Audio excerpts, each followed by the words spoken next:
Bloomberg Audio Studios. Podcasts, radio, news. At the start of 2025, it looked like Gap was in the middle of a renaissance. Or a Gap-essence. That's what New York Magazine's product review site, The Strategist, called it. The once cool clothing company seemed like it might be in again.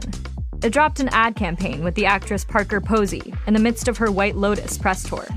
It launched new product lines and brand collabs, which, judging by the response on social media, were landing well with younger shoppers. If I influence you to buy anything, let it be these Gap jeans. No, we've all been waiting. Let's try on everything I got from the Gap Don't collab. This is like truly my Super Bowl. I just got the full inventory list for the Mad Happy X Gap collab. Let's go through this collection. 2025 is going to be the year of Gap. After going through 5 CEOs in 20 years, the company's current CEO, Richard Dickson, was settling into the role. I sort of grew up with Gap as the iconic American style that we all knew and loved. Mm-hmm. And I have found myself really interested in turnaround stories. And he was feeling optimistic he could help write Gap's turnaround story.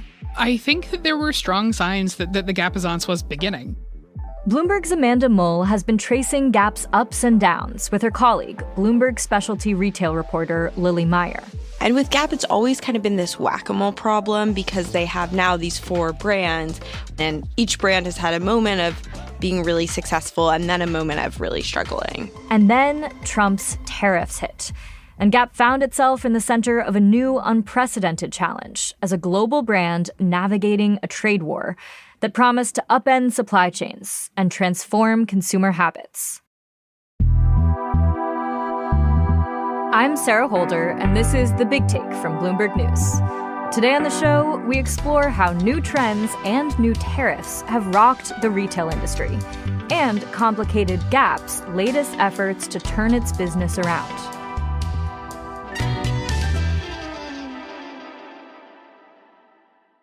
Amanda, give me the Gap origin story. When was this iconic brand born? It was the summer of love. But literally, it was 1969. Donald and Doris Fisher were living in San Francisco. They founded the store in like a single storefront to sell Levi's and records to the sort of like cool countercultural kids that were hanging out in the city at the time. It was a time of like real experimentation in retail. So they had the single storefront. It was a hit. They started making their own clothes. It was sort of a time where a lot of American specialty retailers were trying to figure out like what a store was going to be in the decades to come. And the Fishers and Gap were front and center. The Gap of the 70s was all about flared jeans and boldly patterned shirts. It didn't really become the Gap we know today until the 80s. That's when the company hired Mickey Drexler as CEO. He'd helped turn around Ann Taylor's business, and the Fishers were hoping that he could also help Gap. This was the early 80s. The American Mull was growing at a rapid pace. There was all these new types of shopping centers opening around the country that needed stores. And there was like a real opportunity as like the country casualized and work casualized. Young people were looking for like the next way to dress. So what Drexler did sort of famously was strip out a lot of the experimentation that they were doing and be like, we're just going to make really great basics and we're going to make them cool. So they sort of like married the jeans and button down and t-shirt business to this idea of cultural relevance. They recruited a lot of celebrities and tastemakers and like sort of cultural figures like Spike Lee and Joan Didion. Joan Didion with Quintana Roo wearing the black turtlenecks. Yes. And they hired like the best art and fashion photographers in the world, people who were shooting for Vogue, to shoot Gap ads, to shoot just cool people in like straightforward clothes that a lot of people could imagine themselves wearing, and, you know, sold a lot of jeans in the 80s and 90s that way. Amanda says another stroke of 90s-era Mickey Drexler genius was launching a new brand under the Gap umbrella that offered shoppers a cheaper option: Old Navy. They saw that other companies were sort of onto them as far as like, oh, we can make jeans and t-shirts cool and we can undercut Gap on price. So Gap as a company basically said, well, we might lose some customers to lower priced lines that offer similar clothing, but we can also open a lower priced line of similar clothing, and Gap might lose the sales as far as Gap brand, but Gap, the company, will retain the sales. They'll just go to Old Navy. Old Navy helped the company stay relevant, even as the Gap brand faced new headwinds in the early 2000s and 2010s. That's when customers started shifting away from Gap stores and towards online retailers and fast fashion brands like Zara and H&M that could produce basics for a fraction of the price. And then at the same time, Gap sort of meets that moment as a retailer with like a ton of debt, a lot of leases in malls that they don't necessarily want to be in anymore. They had the makings of trouble down the road, and suddenly they were down the road. Debt, bad real estate bets, these were real problems for Gap. Ones that Lily Meier says the company tried to address through a series of corporate side quests. In 2006, it launched an online shoe and accessory company called Piperlime, hoping it could compete with Zappos, and then shut it down less than a decade later. In 2008, it took over an athletic brand, Athleta, which the company still owns. In 2012, it acquired the trendy fashion brand Intermix, then sold it to a private equity firm in 2021. It kind of kept stuttering again and again. All the while, their core business was still struggling as well. The core business of Gap Inc. Gap. Gap, the brand, was getting smaller and smaller and smaller. It brings in like half the revenue of peak Gap, which was 2003. 2003 was Gap's high revenue watermark. It made a record $7.3 billion. But by the 2020s, peak Gap was squarely in the rearview mirror. And the company decided to bring on a fresh face to stage a comeback, Richard Dickson.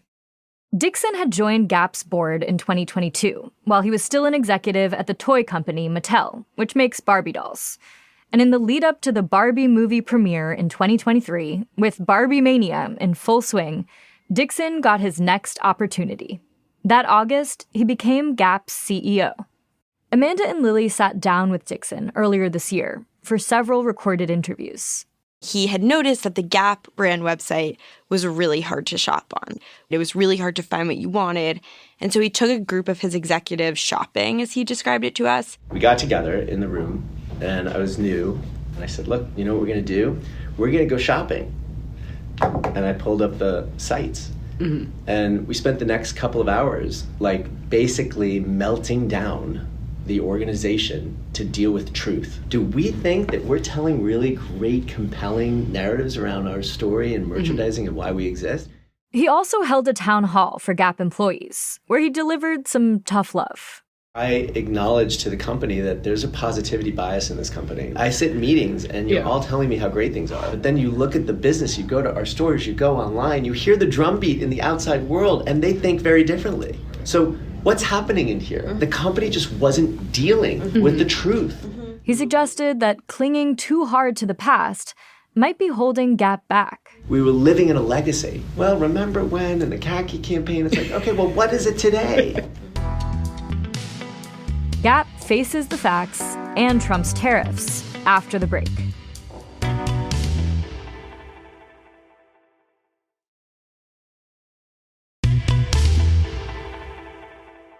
By the time CEO Richard Dickson took the reins of Gap in 2023, the company had been through many a turnaround effort. Not all of it had worked, but some of the seeds of change the company had planted were starting to sprout. There was a collaboration with Doen, an LA It Girl brand, that really took off. Our brands are becoming more culturally relevant. People are starting to say, like, wow, Gap's pretty cool. The company also cut back on how many products it sold in a play to be more focused on its core brand. And, Amanda and Lily said, Gap also figured out a way to better keep up with fast-moving trends. One thing that really is like difficult for legacy clothing brands when they're trying to compete with fast fashion is that the sort of turnaround time between design and product in store is just really long compared to what other brands can do. So they did something that seemed pretty smart, which is now they order textiles ahead of time and in like roughly the same timeline that they used to, but they don't like commit to designs with those textiles until like the last possible second. So you could get the exact right billowy shirt, the exact length of pant that people are looking for. Yeah, that sounds so smart. Just like buying the fabric and then being like, you tell me the shape. The TikTok will tell me the shape. Yes. Yeah. You wait until you know what people actually want, which means that you don't have to discount as much. It means that you don't make as much product that like doesn't get sold or doesn't get used in some way. Okay, so Gap had some good stuff going on. How did Dickson try to build on this success? What were some of the things that are truly Dickson branded efforts?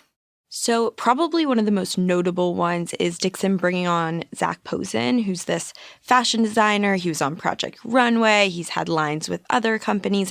And Posen has since done a lot of Gap looks for runways. He's dressed celebrities like Anne Hathaway.